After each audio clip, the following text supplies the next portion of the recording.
Semakin banyaknya pengalaman tanpa sadar membuat kita jadi mudah meremehkan. Kita jadi merasa paling tahu dan paling mengerti. Padahal setinggi-tingginya ilmu yang kita miliki, ketika berada di tempat baru, kita kembali menjadi pemula.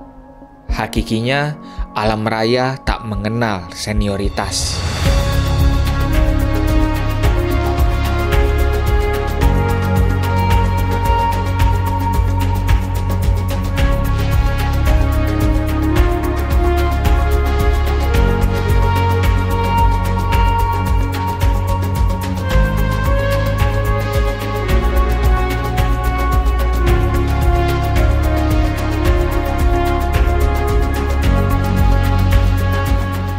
Warga Pak, kanan Pak. Kebun warga ke kanan? Iya, buntu sana. Kalau ke kiri lanjut? Lanjut jalur. Emang kadang-kadang jalan yang benar tuh bukan berarti ke kanan nih. Kadang kita harus sedikit ke kiri, tapi jangan terlalu jauh. Nanti diciduk kalau terlalu ke kiri.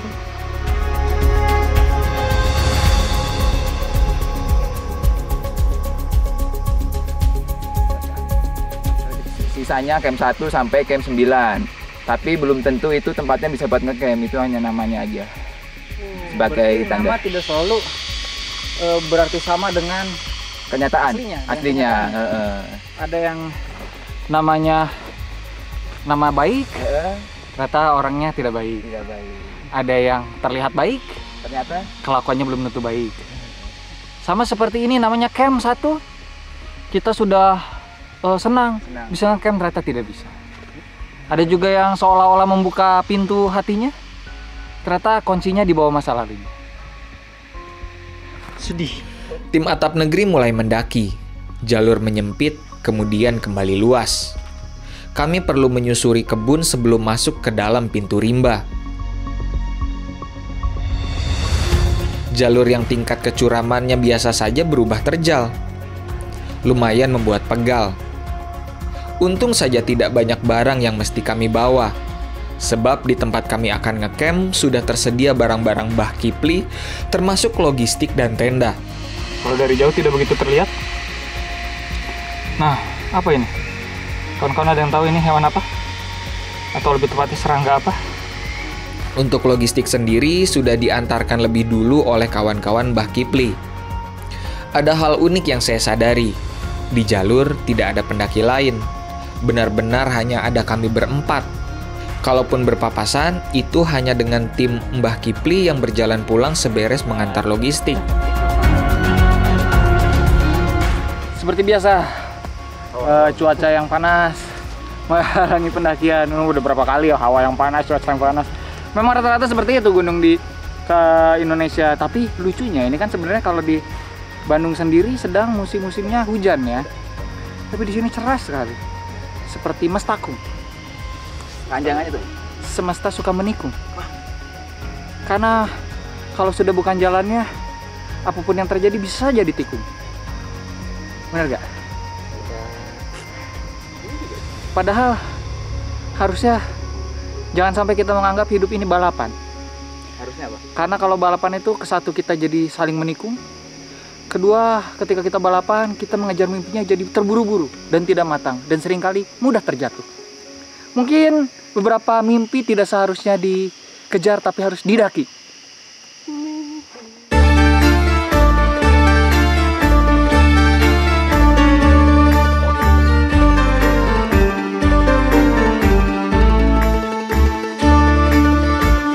Begini, setiap tim atap negeri melakukan ekspedisi di pulau-pulau di luar Jawa, saya bisa mengerti kalau jalurnya sepi. Kebanyakan dari gunung hutan yang kami masuki memang cukup sulit diakses dan bukan primadona bagi kebanyakan pendaki di Indonesia. Tapi ini Raung, gunung di Pulau Jawa yang sangat terkenal. Mungkin saya mendaki di musim keliru kali ya. Toh menurut penuturan ojek yang mengantar, biasanya Raung dipadati pendaki, apalagi menjelang 17 Agustusan. Kalau saya sih senang-senang saja mendaki di gunung yang sepi.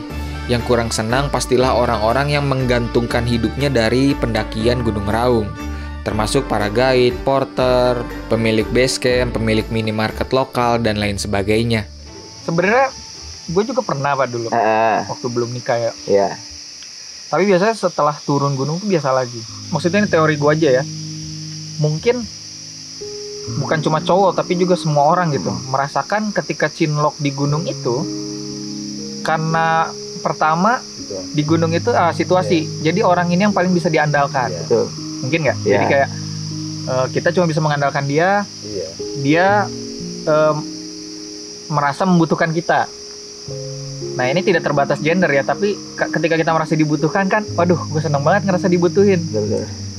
Nah terus opsinya kan jadi sedikit. Maksudnya opsi yang bisa kita pilih opsi orang yang kita suka itu dikit.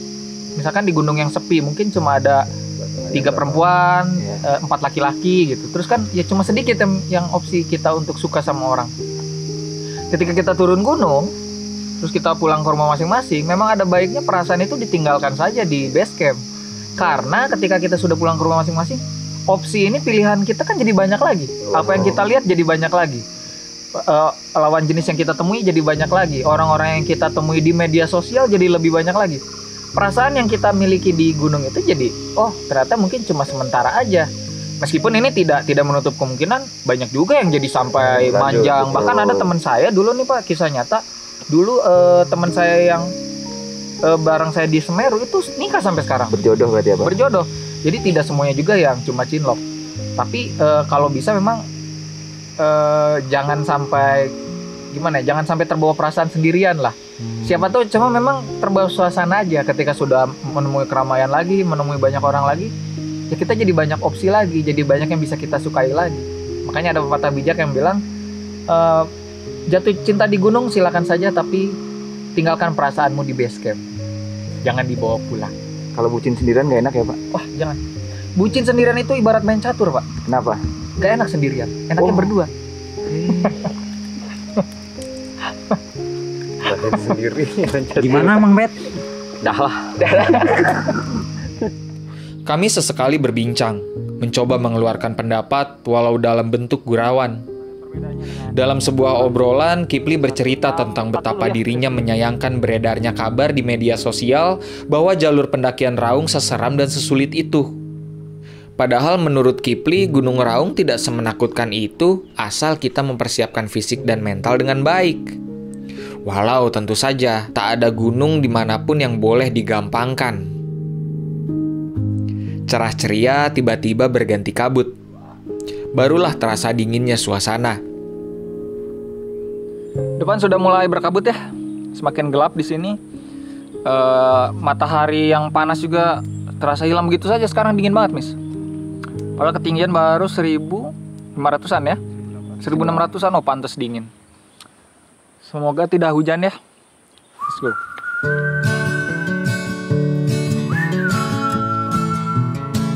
Jalan panjang berhias pohon rimbun seolah tidak kunjung selesai.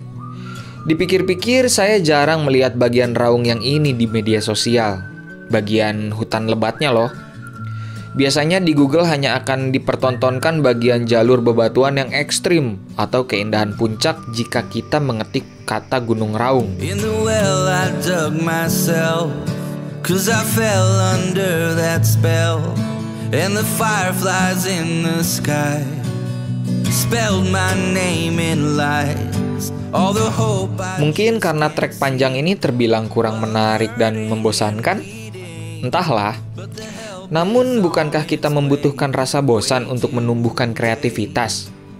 Sayang sekali di masa sekarang kebanyakan dari kita memilih untuk membunuh rasa bosan dengan berkutat di media sosial. Akhirnya kebanyakan orang tak mampu lagi berimajinasi dan menciptakan sesuatu. Bicara soal media sosial, lucu betapa media sosial hanya memperlihatkan bagian-bagian yang ingin dipertontonkan, kemudian menghilangkan bagian-bagian yang dirasa tidak diperlukan. Media sosial telah sukses membuat banyak manusia merasa insecure ketika melihat kehidupan orang lain, sampai lupa bahwa kehidupan orang lain juga banyak susahnya, cuma tidak diposting saja. Tampaknya sudah mulai gerimis, Miss. Padahal tadi cerah sekali ya, cuaca dapat berubah secepat itu. Makanya kita tidak boleh sembarangan memprediksi apa-apa yang memang bukan hak kita untuk memprediksi. Sama seperti cuaca. terus. Tapi ini bukan tentang cuaca. Oke, cerah lagi, yuk. Sekali ya berubahnya ya. I will survive. I will find a lifeline. I will survive. And you'll be. Gerimis mulai merintik, membasahi sekujur tubuh. Sesekali berhenti, kemudian turun lebih deras lagi. Cuaca di dalam hutan memang sulit diprediksi. Bahkan di musim kemarau sekalipun, kalau sudah seharusnya hujan, maka hujanlah.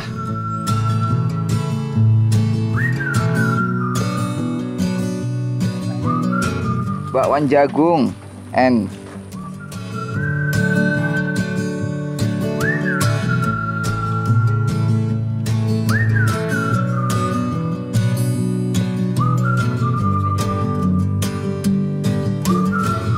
Sebenarnya kan fenomena kayak gini bisa dijelaskan ya, Miss ya? Bisa. Ada ilmiahnya karena memang ini tempat angin berpusat aja. Tapi kalau orang-orang ke gunung sendirian, dia berpikir, wah, kenapa daunnya cuma sendiri yang goyang? Apakah dia kebanyakan nenggak? Enggak, maksudnya, apakah sedang ada makhluk yang sering nyabun? Halus ya. Padahal ini kan fenomena yang sebenarnya bisa dijelaskan.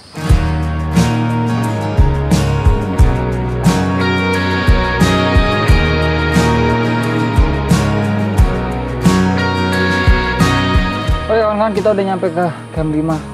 Tinggian sekitar 2115 mdpl.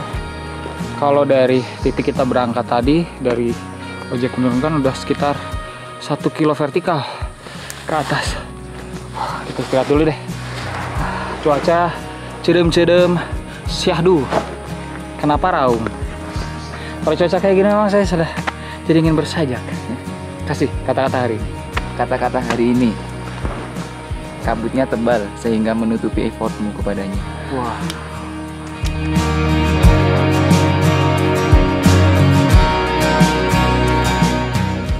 Jalur yang kian curam membuat kami mesti bergantung pada tali temali. Dari camp 6 ke camp bayangan 1 itu 30 menit. Dari bayangan 1 ke bayangan 2 itu 20 menit. Dari camp bayangan 2 ke camp 7 itu 25 menit. Kalau saya lihat-lihat ya, di banyak gunung itu banyak sekali pos bayangan atau camp bayangan. Itu adalah sebuah penanda untuk istirahat sejenak sebenarnya kan, sebelum kita menuju pos sebenarnya. Tapi masalahnya banyak sekali orang-orang yang udah cukup nyaman menjadi bayangan. Nah, jadi habis itu turun, nggak menuju pos yang sebenarnya. Padahal mungkin saja perjuangan kita sebenarnya sedikit lagi, Pak. Tapi karena kita menyerah pas menjadi bayangan, ya udah, ujungnya ya sebatas itu aja rezeki kita. Nggak pernah menjadi pos yang sungguhan, nggak pernah menjadi tempat dia menetap yang sesungguhnya.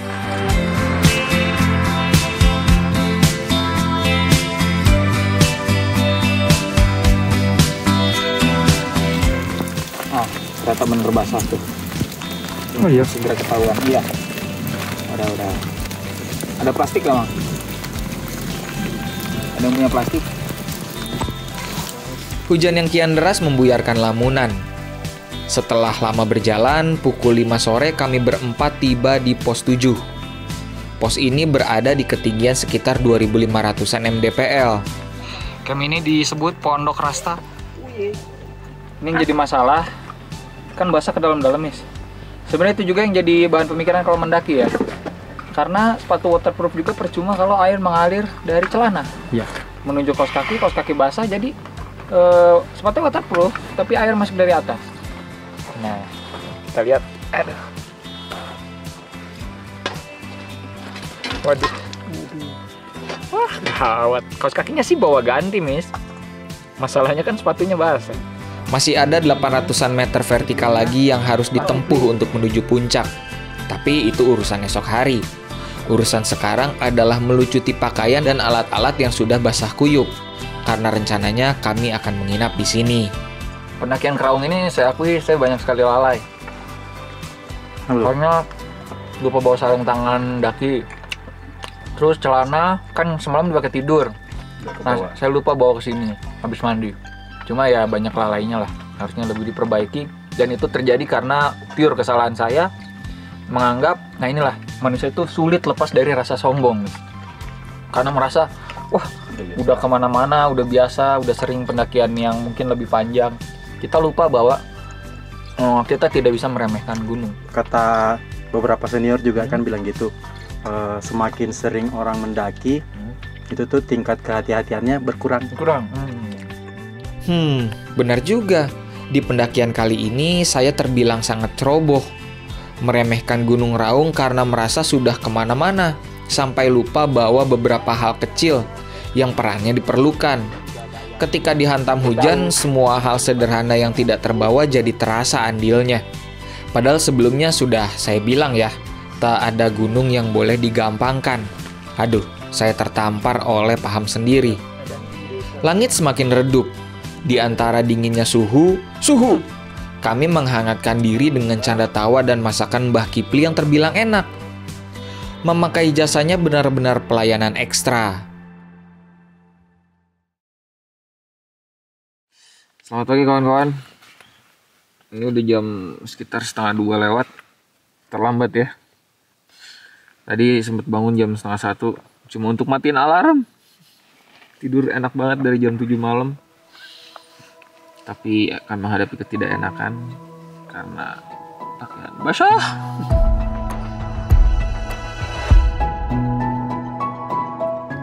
Kami terlambat bangun. Harusnya sudah jalan sedari pukul 2 jika ingin melihat sunrise di puncak. Tapi toh sunrise tidak pernah menjadi prioritas. Kecantikannya tidak mesti dinikmati dari puncak gunung. Yang terpenting, sinarnya mengembalikan energi ketika kami harus berjalan. Itu sudah lebih dari cukup. Oke, kita bersiap-siap untuk kembali mendaki. Celana basah nih, dingin banget. Kita double deh. Nah, Mbah, kenapa kita harus pakai harness nih ke atas? Apakah memang akan menggantung? Betul, kita nanti ada climbing, ada rafting juga, makanya kita harus pakai alat climbing ini. Di kejauhan, city light menghiasi cakrawala. Raung sedang bersolek selepas hujan kemarin. Setelah ini, Gunung Raung akan memperlihatkan kecantikannya yang menakutkan. Bawa keberanian dalam hati, karena itulah yang kita butuhkan untuk mengarungi jalan kehidupan yang makin sulit.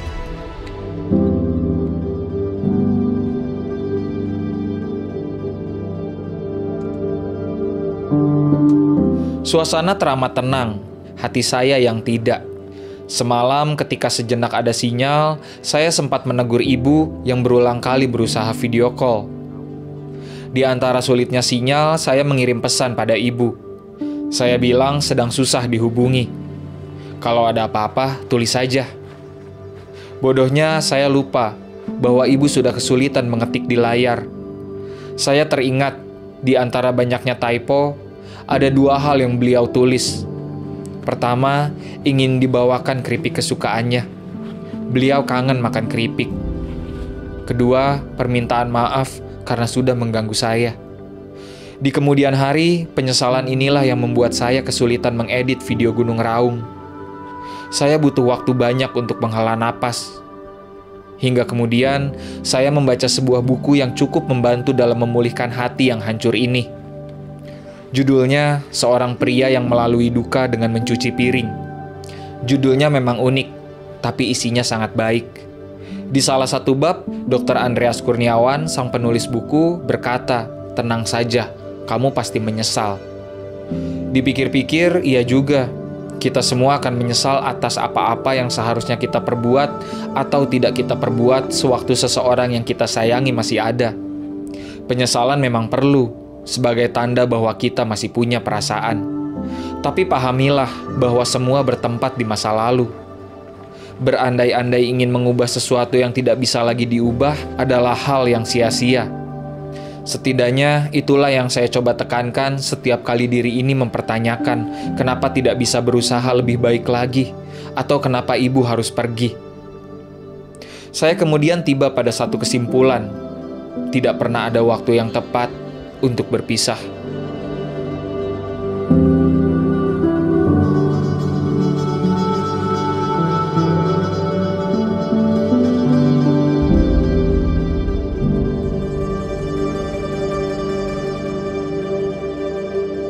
Bye.